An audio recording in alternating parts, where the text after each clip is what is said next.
o rei falou com eles e entre todos eles não foram achados outros, tais como Daniel, Ananias, Misael e Azarias. Por isso permaneceram diante do rei. E em toda a matéria de sabedoria e de inteligência sobre que o rei lhes fez perguntas, os achou 10 vezes mais doutos do que todos os magos ou astrólogos que havia em todo o seu reino. E agora vamos saltar para o texto do Novo Testamento, no Evangelho de Marcos, capítulo 12, verso 13 até o verso 17. Enviaram a Jesus a alguns dos fariseus e dos herodianos para que o apanhassem a alguma palavra. E chegando eles, disseram-lhe: Mestre, sabemos que és homem de verdade e não te importas com quem quer que seja, porque não olhas a aparência dos homens. Antes, com verdade, ensinas o caminho de Deus. É lícito pagar tributo a César ou não? Pagaremos ou não pagaremos? Então ele, conhecendo a sua hipocrisia, disse-lhes: Por que me tentais? Trazei-me uma moeda para que a veja. E eles lhe a trouxeram. E disse-lhes: De quem é esta imagem e inscrição? E eles lhe disseram: De César. E Jesus respondendo disse-lhes: Dai, pois, a César o que é de César e a Deus o que é de Deus. E maravilharam-se dele. A mensagem que eu vos quero pregar nesta manhã chama-se O Cristão e a Política. O Cristão e a Política. Não nego que houve um contexto para chegar aqui. Aqui há umas semanas, quando eu estava a conversar com o André Natanael, o André, de certa maneira, em nome dos... Eu posso chegar só isto um bocado para a frente ou tenho de ficar aqui? Hugo, eu tenho de ficar mesmo aqui? Tenho de ficar aqui? Então,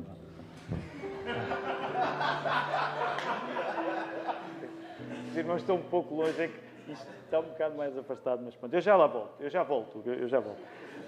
Aqui há umas semanas o André veio falar comigo e ele falou-me do caso de como há vários jovens da nossa igreja a votar pela primeira vez, perguntas acerca disto, da questão do voto, da política. E no domingo passado,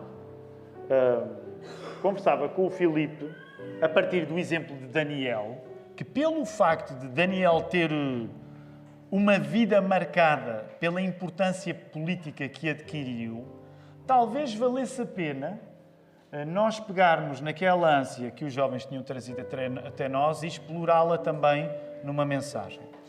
No caso dos jovens, nós fizemos uma coisa além disso. Na sexta-feira, foi fantástico. Deixem-me dizer, queridos irmãos, foi uma sexta-feira muito animada lá em casa da família Cavaco, porque tínhamos um grupo, éramos quase 30 pessoas, éramos mais de 20 pessoas, porque os jovens estiveram lá a colocar perguntas sobre política e de certa maneira, isto é uma coisa, deixem-me dizer assim, que me deixa satisfeito a mim, ao Filipe, como pastores, porque às vezes há assuntos que podem não estar necessariamente na cabeça dos pastores no momento, mas que a Igreja tem uma necessidade de ouvir falar acerca deles. E isso foi possível fazer de um modo especial com os jovens, mas depois foram vários, alguns dos jovens mais velhos, que vieram falar connosco e disseram que talvez houvesse interesse em trazer esse assunto para o púlpito. E por isso nós estamos a interromper hoje a série de mensagens para falar um pouco acerca disso. Por isso é que o sermão se chama O Cristão e a Política. Porque, por um lado, vou pedir aos irmãos que fiquem um domingo mais no livro de Daniel, mas vamos fazer esta mistura com o texto de Jesus, quando ele diz aquelas célebres palavras: dai a Deus o que é de Deus e a César o que é de César. Duas coisas, antes de orarmos. Por um lado, nós sabemos, eu espero que os irmãos concordam comigo, tu sabes que não é Deus que está a governar diretamente o país, certo? Vives tu em Portugal numa teocracia? Não há dúvidas. Por um lado, nós sabemos que Deus não governa diretamente o mundo. Quando eu digo diretamente no sentido em que Deus não está no governo, Deus não está no poder. não é? Nós vamos agora até ter eleições porque vamos precisar de votar novamente para primeiro-ministro. Por um lado, tu sabes disso. Deus não governa através da política. Mas também é verdade que também nós sabemos que não podemos expulsar Deus da política. Então temos aqui duas questões que convivem ao mesmo tempo. Não é Deus que nos está a governar, mas ao mesmo tempo nós também não podemos expulsar Deus da política. O que é que isso significa? Significa que muitas vezes se coloca a questão para nós. Quais são então as nossas convicções acerca da política? Nós que somos cristãos, e neste caso enquanto cristãos presentes numa igreja batista. Eu não tenho nem a capacidade, nem a presunção, nem a convicção de que seria capaz de resolver o assunto para ti hoje. Mas, espicaçado por aquela boa necessidade que os nossos jovens trouxeram, eu gostaria que nós pudéssemos refletir um pouco sobre o assunto, porque estamos, de facto, numa época que em Portugal somos chamados a votar dentro de pouco tempo. Então, o que nós queremos hoje, ao falar sobre política, não é que seja uma perspectiva política que esteja a ser pregada. O propósito desta mensagem é pregar Cristo. Mas, a partir da pregação de Cristo, compreendermos algumas consequências que possa haver para nós na maneira como nos queremos envolver com a política do nosso tempo. Precisamos, de facto, de orar a Deus, porque para que isto aconteça vai ser necessária muita oração. Vamos orar. Querido Deus, obrigado por este domingo. Querido Deus, obrigado pelo povo aqui reunido nesta casa de oração. Querido Deus, obrigado pela saúde que deste para que nós pudéssemos estar aqui. Querido Deus, obrigado pelas instalações que nós temos para poder fazer esta reunião em paz. Querido Deus, nós agradecemos-te pelas pessoas que, não estando aqui, usam a tecnologia da internet para ouvir a Tua palavra. Querido Deus, isto é apenas uma mão cheia de motivos que nós queremos te agradecer nesta hora.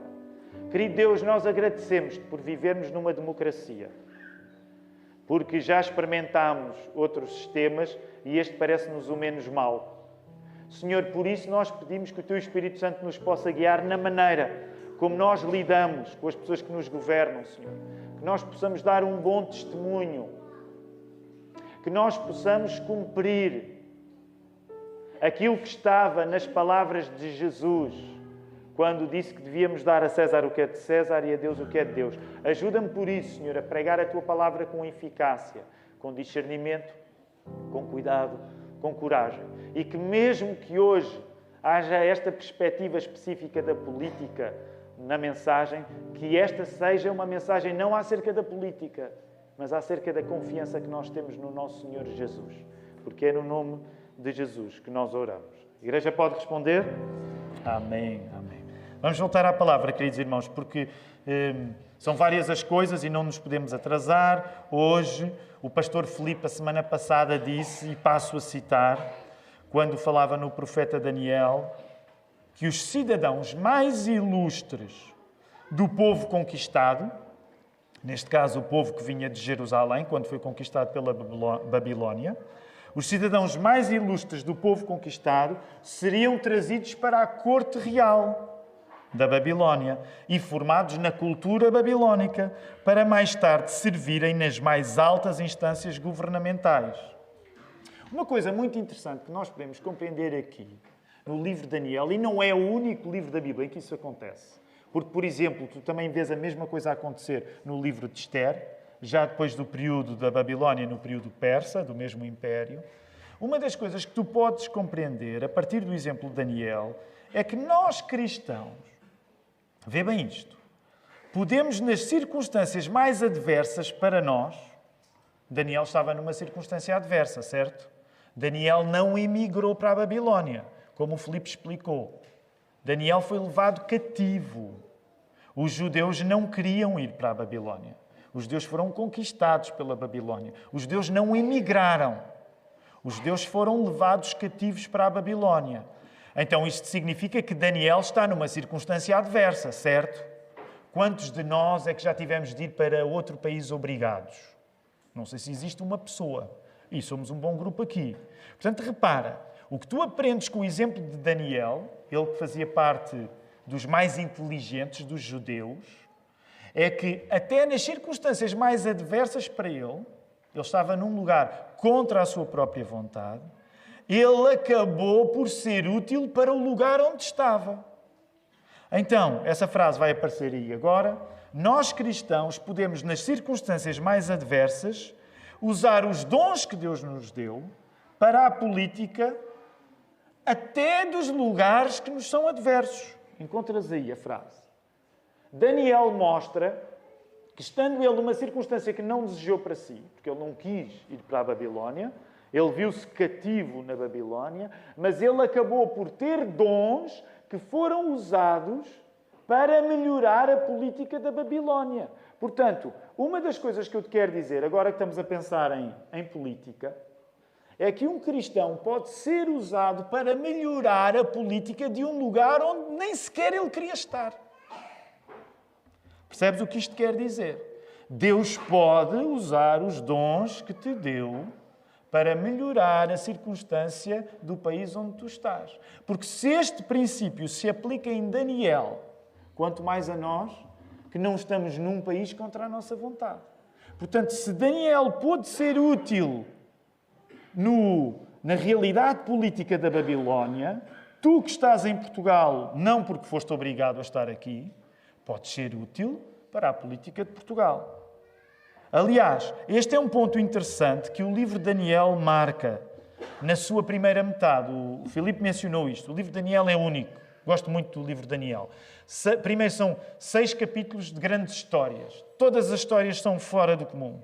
Todas as histórias, de um modo ou outro, cativam a nossa imaginação. E depois a segunda metade são 6 visões proféticas. Então o livro de Daniel é de facto único, porque por um lado dá-nos histórias que facilmente nós às vezes até as usamos como as primeiras histórias que contamos às nossas crianças, mas ao mesmo tempo depois dá-nos visões proféticas que às vezes até temos receio de entrar lá, na mistura entre as palavras de Daniel, com as palavras do Apocalipse e tudo isso. Mas uma coisa que eu quero chamar a tua atenção, e temos de ser rápidos, é que nos primeiros 6 capítulos de Daniel, consistentemente, tu vês este padrão da inteligência de Daniel ou dos seus amigos melhorar a vida daquele império. Olha lá, Daniel 1, já vimos, já lemos esse verso. Se fores a Daniel 2, em Daniel 2 tu tens a questão do sonho de Nabucodonosor, mas se fores a Daniel 2, versos 48 e 49, como é que termina? Então o rei exaltou Daniel e lhe deu muitos presentes especiais e o pôs por governador de toda a província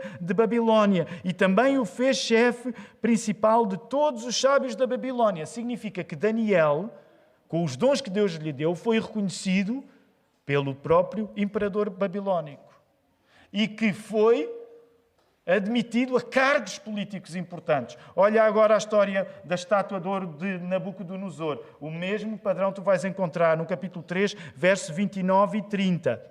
Neste caso não é com Daniel, é com os seus amigos, Sadraque, Mesaque e Abednego. Olha aí, 29 e 30. Por isso decreto eu, o governante Nabucodonosor, que todo o povo, nação e língua que proferir blasfémia contra o Deus de Sadraque, Mesaque e Abednego seja despedaçado e as suas casas se tornem um monte de entulho, porque não há outro Deus que possa livrar desta maneira. Então o rei fez Sadraque, Mesaque e Abednego prosperarem na província da Babilónia.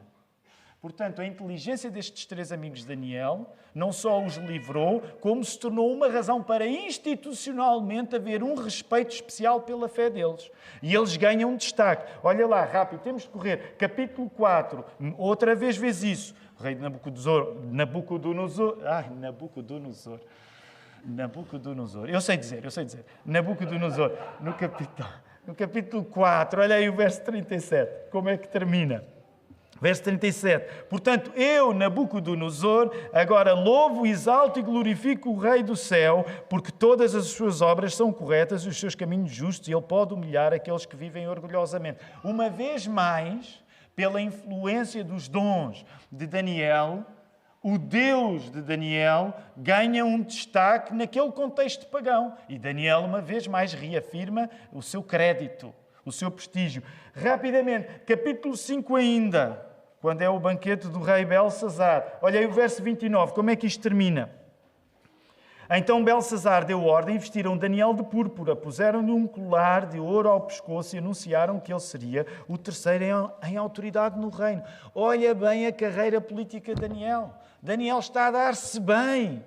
Não é porque ele quer ser igual aos babilónios, mas porque ele não tem medo de ser diferente e de acreditar no seu Deus. Isso faz com que a carreira política dele cresça. E por fim, Daniel 6, a célebre, talvez a mais célebre, embora todas as histórias de Daniel, de uma maneira ou de outra, captam a nossa imaginação. Olha aí Daniel 6, 26, depois da cova dos leões. Promulgo um decreto pelo qual, em todo o domínio do meu reino, os homens tremam e temam diante do Deus de Daniel, pois ele é o Deus vivo e permanece para sempre, e o seu reino nunca será destruído, e o seu domínio durará para sempre. Tu percebes o ponto. Ele é amplamente afirmado aqui. Até num lugar que não quer o teu bem, os teus dons podem ser usados para que, paradoxalmente, esse lugar beneficie. Portanto, com o exemplo de Daniel, fica claro que há muito espaço, todo o espaço, para nós nos envolvermos politicamente no lugar onde nós estamos. Mas também é verdade que quando queremos ir mais fundo neste assunto, precisamos de ir ao segundo texto onde fomos. Porque provavelmente o segundo texto onde nós fomos, quando Jesus diz aquilo acerca do dinheiro, do talento que lhe foi dado, ele diz estas palavras de dar a César o que é de César e a Deus o que é de Deus, que são palavras que invariavelmente nós acabamos a refletir sobre elas quando falamos acerca do cristão e a política. Agora, rapidamente volta lá, Marcos 12. Volta lá, Marcos 12, para agora estares no texto. Fechamos Daniel. Okay? Daniel mostrou-nos abundantemente de que é possível a pessoa ser fiel a Deus envolvendo-se na política. Vamos às palavras de Jesus. Portanto, considera agora Marcos 12, entre o verso 13 e o verso 17. É interessante nós notarmos que se formos aos verbos originais no grego, o sentido da palavra dar nem é de dar, é devolver. O sentido nuclear do verbo que está a ser usado por Jesus ao dizer que devemos dar a César o que é de César e a Deus o que é de Deus, nem é dar, é devolver. Na prática, isto significa que Jesus estava a dizer que nós não damos nada a ninguém. Nós não damos nada a ninguém. Que a nossa tarefa era devolver a César o que já era de César e devolver a Deus o que já era de Deus. O que é que isto significa? Dar a César o que é de César e a Deus o que é de Deus implica tu reconheceres que não és senhor de coisa nenhuma. Apenas devolves o que tens nas diferentes esferas da vida. Esta frase vai ser colocada aí agora. Okay? E, portanto, esta é uma primeira coisa que eu quero chamar à tua atenção nesta manhã. Tu, quando estás a dar a César, quando estás a pagar o tributo, quando estás a pagar os impostos, tu não estás a dar coisa nenhuma. Nesse sentido, estás apenas a devolver à esfera política aquilo que lhe já pertence. Da mesma maneira que quando estás a ofertar, por exemplo, na igreja, aliás, ainda há pouco o Nando, quando fez o anúncio, ele diz isso, nós apenas estamos a devolver um pouco. Tu não estás a dar, sabes, tu não estás a dar oferta nenhuma. À luz destas palavras de Jesus, tu quando vens à igreja e dás uma oferta, tu não estás a dar oferta nenhuma, tu estás apenas a devolver. E a devolver uma parte muito escassa daquilo que Jesus já te dá. Então, já para começarmos a nossa compreensão aqui deste texto, há coisas que são de César, há coisas que são de Deus. A política, debaixo desta perspectiva, torna-se o quê? A posse de César. Quando a pessoa lida com política, nesse sentido, guiados pelas palavras de Jesus, nós podemos afirmar que está a lidar com a posse de César. Repara, nem é o teu domínio se tu começares a jogar nessa esfera. Quando tu és político, imagina que tu és um político, tens cargos políticos. Tu estás a exercer cargos políticos devolvendo dons que Deus te deu. Tu não estás a ganhar um domínio para ti, mesmo que estejas envolvido na política. Isso não significa, uma vez mais, que nós não devemos participar na vida política, o exemplo de Daniel já nos mostrou isso, mas que em último grau, até quando nós participamos na vida política, nós temos de pensar que não pertencemos a ela. Ela não é a nossa posse. Até quando estás politicamente envolvido, tu não estás a possuir nada. Imagina alguém que tem cargos políticos e que durante décadas já os exerceu. Naturalmente, pode ser tentado a achar que, no fundo, possui a sua própria experiência política. Mas, à luz das palavras de Jesus, Até quando tu podes ter conquistado uma presença na política, tu não conquistaste nada para ti. Porque essa esfera é de César, não é tua.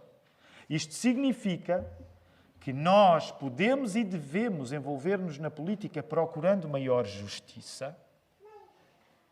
A Bíblia passa a vida a falar na busca de justiça.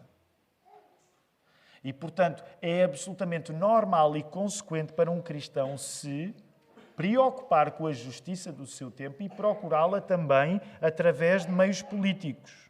Mas o alvo último dos nossos actos, até quando nos envolvemos na política, não é político.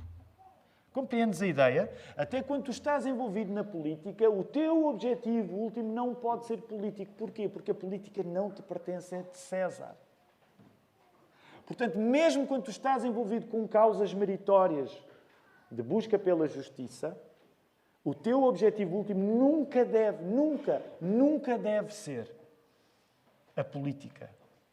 É a diferença entre a política ser uma consequência e ser uma causa. Sim, nós podemos dizer que os cristãos se devem envolver politicamente como uma consequência da fé que têm. E nesse sentido vamos distinguir de dizer que os cristãos se devem envolver com a política como uma causa. Como uma causa, eu creio que é justo dizer, à luz das palavras de Jesus, em Marcos 12, que a política não deve ser uma causa para os cristãos, mas que pode ser uma consequência. Com base nos princípios que temos, com a preocupação com a justiça, porque é uma preocupação que a Bíblia cultiva em nós, então nós podemos, eventualmente devemos envolver-nos com a política, procurando isso, mas não como uma causa, não como um lugar que te pertence. Em último grau, tu nunca vais pertencer à política, mesmo que Deus te dê uma bênção de seres um político notável. O bom que há em um cristão estar na política passa por ele não viver por ela, nem viver para ela. Encontras essa frase agora aí. O bom que pode haver em um cristão estar na política passa porque ele não vive para a política, nem vive pela política. Ela pode e deve ser uma consequência, mas não uma causa. E agora é preciso nós fazermos uma viagem que tem de ser rápida, porque nós estamos numa igreja batista e há uma história na denominação batista acerca do nosso envolvimento com a política. E eu gostava de vos falar brevemente disto, porque esta é uma história irrelevante para nós. Nós podemos até dizer que, enquanto batistas, trazemos no corpo as marcas da relação complicada entre César e Cristo. Vais encontrar essa frase aí. Porquê? Porque quando tu estudas a história dos batistas, apercebes-te que esta relação complicada entre César e Cristo, entre Estado e a Igreja, provocou muitas dores nos batistas antigos. Quando a Reforma Protestante chegou à Inglaterra, e só para perceberes de onde é que os batistas vêm, a Reforma Protestante chega à Inglaterra. Quando chega à Inglaterra, torna-se uma reforma inglesa. Porquê? Porque a Reforma Protestante desenvolve-se de uma maneira diferente em qualquer lugar.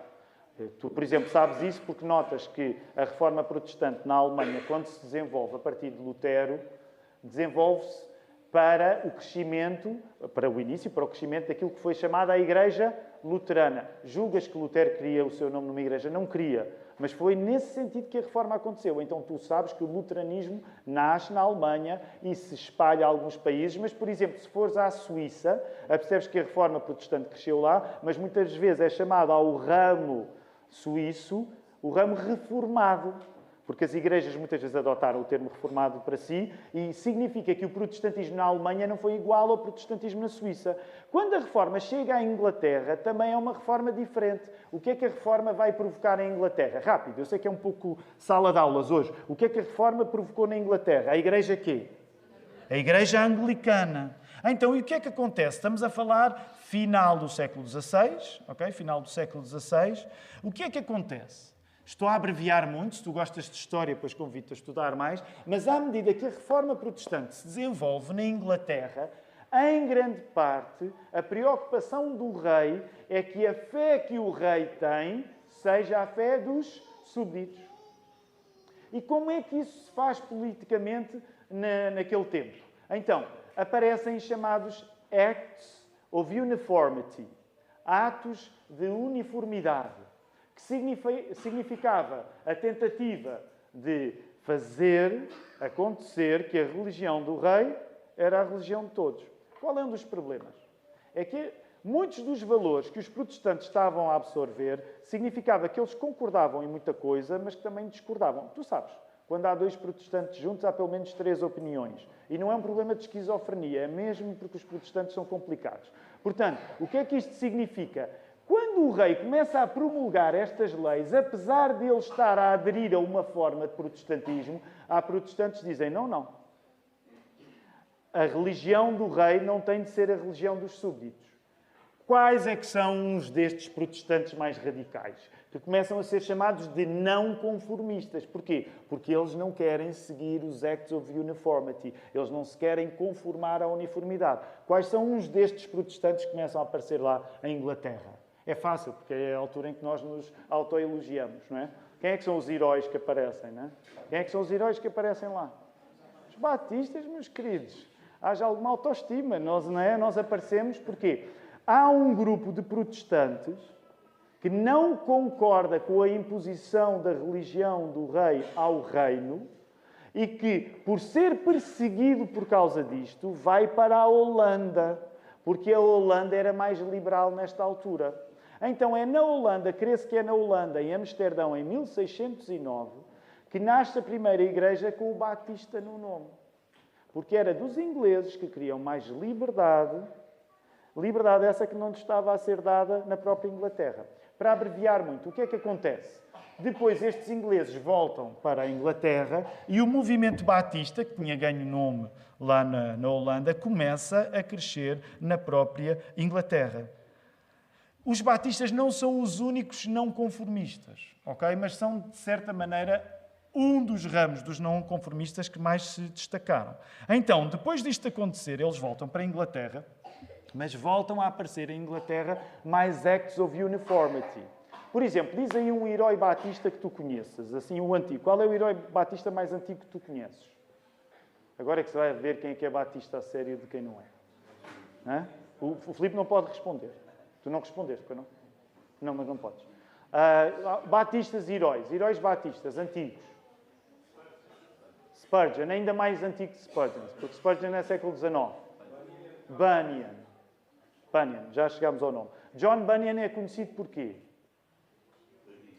Porque ele escreve O Peregrino. Ele é um pregador que passou muito tempo preso. Ok? Porquê é que John Bunyan e outros passaram tempo presos? Precisamente por causa de Acts of Uniformity, porque eles eram vistos como, vamos dizer assim, como pregadores fora da ordem que a Inglaterra protestante procurava. Então, os batistas sofreram à custa do próprio protestantismo inglês. Ainda assim, a linha histórica que consideramos mais defensável é afirmar que, de facto, os batistas vêm do contexto do anglicanismo, que saem do anglicanismo por esta razão. O que é que acontece logo de seguida? O que é que está a acontecer ali no final? Portanto, século XVI, século XVII, o que é que acontece? Há uma coisa que está a acontecer noutro lugar do mundo que vai atrair pessoas. O que é que está a acontecer noutro lugar do mundo que vai atrair pessoas de Inglaterra e não só? Estados Unidos. Os Estados Unidos, como colónia inglesa, começam a desenvolver-se.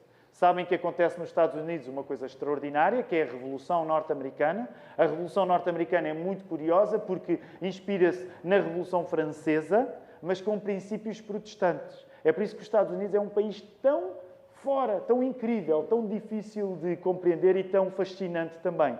Porque juntam duas coisas que na Europa nunca não casavam uma com a outra, mas lá casaram. Que é, por um lado, um ímpeto revolucionário da Revolução Francesa, mas um grande espírito religioso do protestantismo. É por isso que ainda hoje os americanos e os europeus habitam mundos muito diferentes. Porque lá acontece isto. Agora, reparem, sabem uma coisa engraçada que acontece? É que quando a reforma protestante começa a existir nos Estados Unidos, primeiro como colónia, depois como país autónomo, o que é que acontece? Eu sei que é muita história hoje, mas eu já vou despachar isto. O que é que acontece? O que é que tu sabes nos Estados Unidos? Portanto, os europeus chegam primeiro onde? Onde é que eles chegam? Nos Estados Unidos. Onde é que eles chegam? O Marco teve a dar-nos refeições de Thanksgiving e ninguém ouvia a parte em que ele falava, né? Portanto, só queríamos comer. Eles chegam onde? Onde é que se chega aos Estados Unidos? É onde? Que costa? Vou ajudar. Que costa é que se chega? Costa Leste. E tu sabes que o desbravamento da nação foi quê? Foi progressivo. Por exemplo, para aqueles que, como eu, gostavam de histórias de índios e de cowboys, uma das coisas que nós achávamos graça é que percebíamos que na história norte-americana houve uma ida de leste para oeste. O que é que acontece? As igrejas protestantes que vão para os Estados Unidos e se começam a desenvolver, de certa maneira acompanham a ida para oeste. Mas há uma coisa interessante, é que há movimentos protestantes que se desenvolvem mais rapidamente nesta ida para oeste. Porquê? Pensa um pouco. Claro, já estás a ver qual é um dos movimentos que se desenvolve mais rapidamente, né? É o autoelogio. É o quê? Os batistas. Não só os batistas, metodistas também. Porquê? Porque à medida que o país ia indo para o oeste, as igrejas que eram mais ciosas da autonomia de cada igreja local, as igrejas que não tinham uma grande hierarquia, as igrejas que tinham um grande ímpeto evangelístico, portanto, vamos dizer assim, os protestantes mais acesos, portanto, não eram os protestantes da Igreja Anglicana, episcopal neste caso, não eram os protestantes luteranos. Porquê? Porque esses tendem a ter uma ordem e um entendimento organizacional da Igreja mais sofisticado. Os batistas são mais simples. E nessa simplicidade, junto com os metodistas, foi uma das denominações que mais cresceu. Porquê? Porque à medida que iam desbravando o oeste, aquelas igrejas eram fáceis de implementar, porque cada uma cuidava de si, não dependiam de grandes estruturas eclesiásticas, e é por isso que ainda hoje, quando tu visitas os Estados Unidos, tu tens a marca disto, naquilo que muitas vezes se chama o quê? O Bible Belt, o cinturão bíblico. Porquê? Porque à medida que o país foi andando para o oeste, igrejas como a Metodista e Batista se desenvolveram muito. Quando nós passámos o sabático lá nos Estados Unidos, meus irmãos, havia uma lista. Estávamos lá em Jackson, Mississippi, nos subúrbios, havia uma lista de igrejas. Portanto, tu ias ver ao jornal, já não me lembro bem se era uma revista ou um jornal, tu ias ver as igrejas. Sabem quantas igrejas católicas existiam ali? Estamos a falar de Mississippi, Sul. Sabem quantas igrejas católicas existiam? 6. Sabem quantas igrejas batistas existiam? Eu contei pelo menos 60. Ok? Claro que é Portugal ao contrário. Não é? Portugal ao contrário. Porquê? Porque o protestantismo dos batistas em particular casou bem com um país que estava a avançar e que na sua liberdade institucional, na sua leveza hierárquica, fez com que o nosso, vamos dizer assim, o nosso movimento crescesse tanto. Por isso, ainda hoje, uma boa parte do crescimento dos batistas pelo mundo todo acaba por beneficiar da experiência dos batistas terem crescido nos Estados Unidos. E deixa-me dizer-te uma coisa, hoje não temos como tratar disto tudo, mas sabes que também é isso que explica que quando tu entras numa igreja protestante, e batista em particular, em Portugal, vai sempre parecer estrangeiro. Vai sempre parecer estrangeiro. Porquê? Porque o movimento que nós integramos, ele desenvolveu-se sobretudo fora de Portugal. E, portanto, tu vais ver marcas que parece que não condizem muito connosco portugueses. Ok? Porque isso tem a ver com a questão da história. Ora, só voltando atrás, há uma frase que eu não disse que eu preciso dizer ainda, porque estou a tentar abreviar aqui este sermão. Uma das coisas que o Batista crê é que a separação deve existir entre Igreja e Estado. E foi isso que, paradoxalmente, fez com que o movimento crescesse tanto nos Estados Unidos e hoje noutros lugares do mundo. Porquê? Porque sempre que o governo se arma em santo, um Batista diz não. Okay? Sempre que um governo se arma em santo, um batista diz não. A verdade é essa. Quando tu olhas para a nossa história, o batista vai enfatizar mais a separação entre Igreja e Estado do que acreditar nela. Okay? Portanto, isso acaba por ser um dos nossos traços de caráter enquanto batistas. Agora, rapidamente, quero falar no exemplo de Portugal. Porque o exemplo de Portugal é um exemplo também curioso. Um batista terá de admitir que não nasceu... Atenção, e esta é a minha maneira de colocar o assunto. Tu não precisas concordar com o modo como eu estou a afirmar isto. Porque eu estou a fazer uma avaliação pessoal, crítica minha da história. E tu podes ter uma perspectiva um pouco diferente, naturalmente. Eu agora não estou a pregar o Evangelho nesse sentido. Mas um batista terá de admitir que, nesse sentido, a nossa tendência não é dar-nos bem com o poder. O Batista tem de admitir que ele não nasceu para se dar bem com César. Porquê? Porque quando nós pensamos em César, nós tendemos a ser mais marcados pelo mal que César nos fez do que pelo bem que ele diz que nos vai fazer. E vocês podem encontrar essa frase agora aí, se couber aí toda. De um modo geral, os batistas, quando pensam na relação com o Estado, são mais marcados pelas coisas negativas que nos aconteceram. Porquê?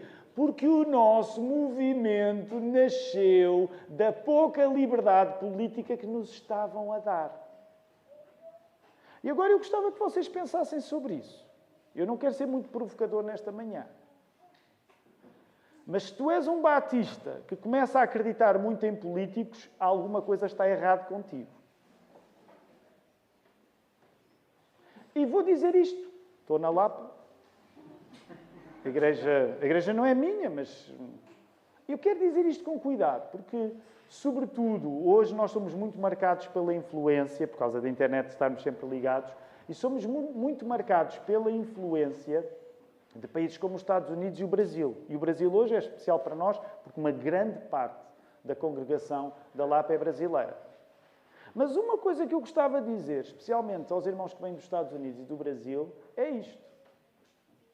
Quando nós olhamos para a história dos batistas e percebemos que viemos da pouca liberdade que nos foi dada, é no mínimo estranho ou suspeito quando chegamos a um ponto em que começamos a acreditar muito em políticos. Venham eles de que lado vierem. Não te esqueças o que eu acabei por afirmar. Eu comecei por afirmar que nós temos toda a liberdade e dever nos envolver na política. Mas na fibra de um batista, acreditar muito em políticos não condiz com a nossa história. A nossa história não foi feita com favores que César nos fez. Pelo contrário.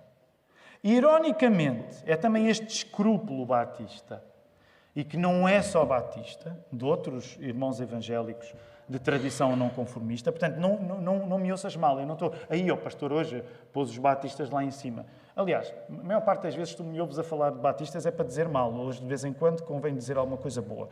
Mas não é só dos batistas. Muitos outros evangélicos têm estes princípios. É isto que fez também com que os batistas, quando são influentes, influenciem no sentido de inspirar um sistema que separe a Igreja do Estado. Isto não significa que um batista é apolítico, mas que, pelo contrário, defende um sistema democrático que ele já experimenta dentro da sua própria congregação. Sabem que é especial dizer isto? Porque nós hoje temos uma Assembleia. O facto de nós termos Assembleias em que os membros da Igreja votam significa que o primeiro lugar onde nós começámos a votar nem sequer foi nas democracias que hoje nos servem. Foi dentro das igrejas. Eu sei que para algumas pessoas mais velhas isto é especialmente querido, porque há alguns, poucos, mas dos que estão aqui, por exemplo, em Portugal, viveram um tempo em que não podiam votar. Não havia democracia até 1974. E nós, batistas, somos muito gratos pela democracia que nós temos em Portugal. Mas podemos dizer que não foi a Revolução de Abril que ensinou os batistas a votar. Nós já votávamos valorizando um princípio democrático dentro da Igreja antes da democracia ter chegado fora da Igreja. Sabem que é por isso também, e eu estou a tentar conter-me, mas também é por isso que é especialmente irritante quando hoje, debaixo de alguns exageros que são associados aos evangélicos, volta e meia há comentários depreciativos acerca dos evangélicos, como se os evangélicos quisessem criar uma teocracia. E sabem porquê que é especialmente difícil ouvir isto? Porque os batistas têm mais experiência democrática do que o próprio país. Os batistas portugueses têm mais experiência democrática do que a República Portuguesa. E é nessas alturas que nos custa que venha alguém de fora dar-nos lições de democracia. Esta igreja existe desde 1929. Está neste lugar desde 1961. Tem quilómetros corridos de prática democrática. Não foram os políticos que nos ensinaram a democracia. Em muitos casos, foram os batistas e outros protestantes e evangélicos que ensinaram a democracia ao mundo. A verdade é essa. Por isso,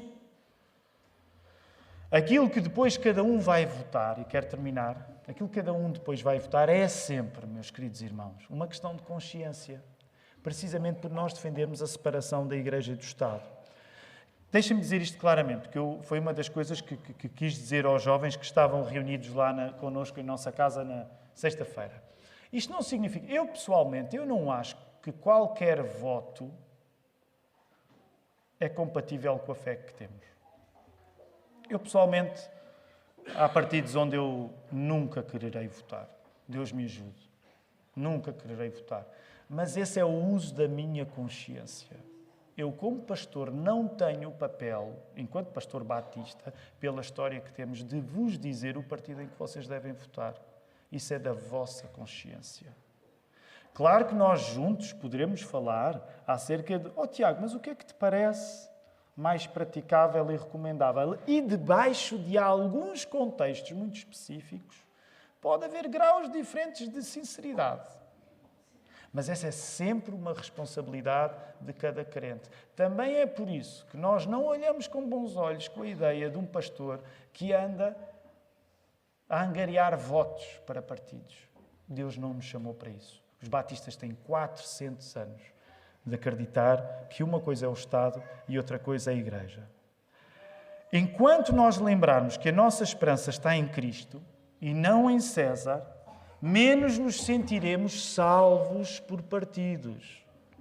Venham eles armados de virtudes pela esquerda ou pela direita. Encontram essa frase aí.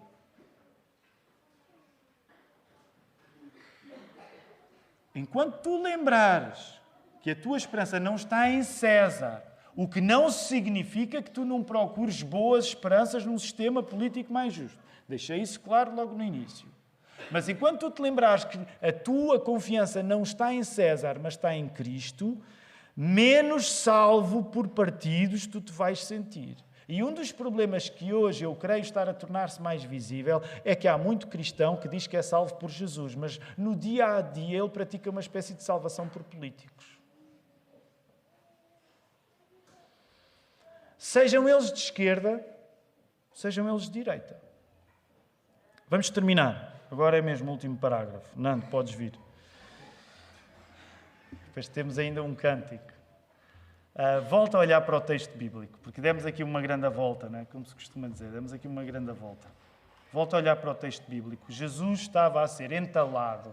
Eu tentei fazer justiça ao texto, colocando um tom de fingimento e hipocrisia. Olha lá, volta aí, verso 13. Estou a ler agora na Almeida século XXI. Disseram, mestre, julgas que este mestre é um mestre sincero? Olha lá quem é que estava a falar com ele. Fariseus e herodianos. Fariseus gostavam de Jesus? Sim ou não? Fariseus gostavam de Jesus? Não. Herodianos gostavam de Jesus? Não. Então olha como eles abordam Jesus. Mestre, sabemos que és verdadeiro e não deixas que ninguém te influencie, porque não julgas pela aparência dos homens, mas ensinas o caminho de Deus segundo a verdade. É correto pagar tributo a César ou não? Devemos ou não pagar? Deixa-me dizer isto em português corrente. Eles estão a querer tramar Jesus. E Jesus sabe que está a ser tramado. Agora, repara bem, o nível da trama é elevado, porque quando tu tens um herodiano e um fariseu, significa que tu tens o quê? Tu tens a direita e tens a esquerda. Vamos chamar fariseus à direita. Porquê? São mais populares, são contra a ligação com Roma. Aqueles que tiverem boas relações com Roma são traidores da pátria. Têm um patriotismo. Aqui vamos... Eu sei que são termos anacrónicos, porque esquerda e direita só apareceram na Revolução Francesa. Mas vamos pegar. Tens a direita. A direita quer tramar Jesus. Porque quer ouvir Jesus a dizer, não pagamos. Não é? Lembram-se há uns anos, não pagamos. Não, nós não damos nada a César. Cortamos. Já os saduceus, os herodianos, eles conseguem estar bem com Deus e com o diabo. E nesse aspecto vamos chamar-lhe a esquerda no sentido... Também há revolucionários patriotas na esquerda, claro que sim. Mas vamos chamar-lhe a esquerda no sentido em que, temos aqui de nos adequar, são moralmente mais relativistas. Portanto, eles conseguiam tentar continuar a ser judeus ao mesmo tempo que trabalhavam para Roma. Então, o que é que eles queriam? Eles queriam o contrário dos fariseus. Ok? Queriam que, de alguma maneira, Jesus exprimisse uma boa vontade em relação a César. Repara, é uma tramóia incrível, porque eles dois querem coisas diferentes, mas na prática colaboram para tramar Jesus. Percebe a alusão que eu estou a fazer? A analogia que eu estou a fazer? Esquerda e direita, nesse sentido, estão contra Jesus. Eu não te estou a dizer que esquerda e direita é tudo a mesma coisa. Mas essa é outra conversa. Mas o que eu te estou a dizer é que quer conservadores, quer liberais, quer legalistas, quer relativistas, querem tramar Jesus. O que é que Jesus faz? Mandem lá vir essa moeda. Deixa-me dizer-te rapidamente, não temos tempo. Mas sabes que era muito estranho Jesus estar a pedir aquilo, porque no contexto do templo onde ele estava, a entrada de uma moeda pagã era o quê? O que é que era a entrada de uma moeda pagã no contexto, nas proximidades do templo? O que é que significava? Significava uma blasfémia. Porquê? Porque a moeda tinha lá a imagem gravada de quem? De César. Então, quando Jesus pede a moeda, provavelmente não havia moeda nenhuma lá. Isto levou tempo. E o pessoal ficou... Jesus dizia, dá aí os trocos. Arranja aí uma moeda. E, de repente, o que provavelmente terá acontecido é que... com a estranheza tal, o que é que Jesus vai fazer? O que é que Jesus diz? Volta aí ao texto. Percebendo a hipocrisia deles, disse: porquê é que me colocam à prova? Tragam-me um denário para que eu o veja. E eles trouxeram. E Jesus lhes perguntou. Agora estou a parafrasear. Quem é este senhor que aqui está? Quem é este senhor que aqui está? É César. Então devolvam a César o que é de César e a Deus o que é de Deus. E eles ficam maravilhados. Não interpretes mal maravilhados. Não, uau, estou maravilhado. Não, eles ficam... O que é que fazemos com isto? O que é que fazemos com isto? Nem sempre é fácil separar César de Cristo. Às vezes nós sabemos separar muito bem, outras vezes não sabemos separar muito bem. Mas há uma coisa que eu quero que tu gostasses, eu gostava que tu pensasses nestas palavras de Jesus também à sombra daquilo que Deus nos ensinou através da experiência dos batistas. A humildade dos cristãos diante da dificuldade deste assunto contribuiu para nós termos um sistema político empenhado, liberal e tolerante. Hoje, até as igrejas que não eram favoráveis à separação de Igreja e Estado defendem aquilo que os batistas defendem. Os batistas começaram a defender isto há 400 anos. Hoje, até as igrejas nacionais protestantes defendem algum modo de separação entre Igreja e Estado. Portanto, significa que temos 400 anos de dizer a mesma coisa e, provavelmente, se o pessoal que era radicalmente contra nós já chegou à mesma opinião, provavelmente alguma coisa certa nós estávamos a fazer. E se alguma coisa certa nós estávamos a fazer é porque ouvimos as palavras de Jesus sem termos uma solução rápida e imediata para elas. Sabem quem é que tinha uma solução política rápida e imediata? Eram os herodianos através do compromisso. Sabem quem é que tinha uma solução política rápida e imediata? Eram os fariseus através do radicalismo. Se tu queres ter soluções políticas rápidas e imediatas, a esquerda vai dar espaço para isso e a direita também. Mas a solução de Jesus muitas vezes não é assim tão rápida e imediata. Devolve a César o que é de César. Devolve a Deus o que é de Deus. Quanto mais Cristo nós tivermos, menos César precisa de nos salvar. Ainda que nós possamos usufruir dos dons do governo de César, como o próprio Daniel nos ensinou. Eu não te respondi a todas as tuas questões acerca da política, mas eu gostava que no final deste culto tu pudesses reconhecer: se há alguém que te salva, é Cristo. Não vão ser os políticos. E o louvor a esta pessoa, Jesus, a Deus que é Pai, Filho e Espírito Santo, esse sim deve ser um louvor que te orienta como causa. Se Deus te der a oportunidade para tu ajudares com a política de Portugal, vai com fé e ajuda. Vai com fé e ajuda. Nada de errado com isso. Mas o teu louvor, o teu coração, pertencem a Jesus. Dá a Jesus o que já pertence a Ele. Vamos manifestar isso através do nosso louvor nesta hora. Vamos ficar de pé. Querido Deus, nós reconhecemos que depois de considerarmos todas as coisas, é sempre uma questão do nosso coração. A maneira como o nosso coração se deixa cativar por tantas coisas que não são más e que estão à nossa volta e que podemos fazer de bem. Mas, às vezes, nos pequenos desvios, vamos-nos afastando de Ti.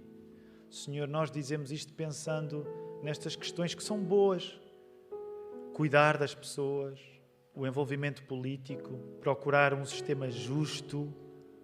Ó Senhor, todas estas coisas são de acordo com a Tua vontade, mas também sabemos, ó Senhor, a Tua palavra nos revela isso, que nós rapidamente nos envaidecemos, ó Senhor, e quando damos por nós, já colocamos no Teu lugar outro tipo de confiança que já não é em Ti. Ó Senhor, não permitas a coisa horrorosa de confiarmos em nós próprios. Senhor, não permitas a coisa horrorosa de confiarmos em homens, em mulheres, em políticos, mas ajuda-nos a ser guiados a fazer a coisa politicamente certa, guiados por Ti, Senhor. Sabemos que isto é difícil, não temos respostas simples, não temos um sistema pronto. São os radicais que geralmente têm, quer os de esquerda, quer os de direita. Ó Senhor, ajuda-nos a ser testemunhas Tuas, devolvendo-te a Ti o que é Teu e devolvendo a César o que é de César também. Senhor, permite que este dia seja um dia de bênção e de alegria na Tua presença, Senhor. Nas coisas que ainda temos para fazer, agora na Assembleia, no culto lá em Algés, Senhor. Permite que seja um dia de alegria, de descanso em Ti. E fortalece-nos, sendo essa a Tua vontade, Senhor, para a semana de trabalho, de estudos que nós teremos a partir da manhã. Teremos uma semana diferente, porque alguns vão poder descansar mais com os feriados que acontecem. Em tudo, ajuda-nos a glorificar o Teu nome. Recebam a bênção do Senhor, que a graça do Senhor Jesus Cristo, que a comunhão de Deus Pai e o amor do Espírito Santo sejam convosco, agora e para sempre. Amém.